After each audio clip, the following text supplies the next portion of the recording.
de Blokhuispoort in Ljouwt werd vanmiddag al drok soundcheckt. In 1990 kapte Strawelte ermee. In 2008 kwamen ze even weer om voor een succesvolle reunie. En daarna zou het stil blijven. Maar ja, toen kwam jonger Emiel van de op het stuit populaire Hoenekop om de hoeken. En die woer wel wat aardigs van.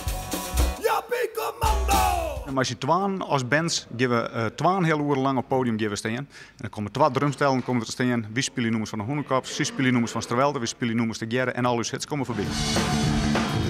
De Willepunkers maakten joen voor een select zelfskip bij podium Asterix opnames voor een clip speciaal voor de Harkemasse Boys. Daarna volg je nog 3 optredens en net 1 keer vaker. Nee, beslist net. Echt deze 3 keer. We beginnen op de Veenhoop, dan Droegeham en dan het WTC. En dan is het weer gebeurd wat Strawelte. Sowieso de eerste 4 jaar onbelangrijk. Niks meer. En daarna? Ja, dan is culturele hoofdstad 2018. Dan rekken we Oh, dan rekken we op je. Ja, het zeilen vol. Zoiets. We zullen wel.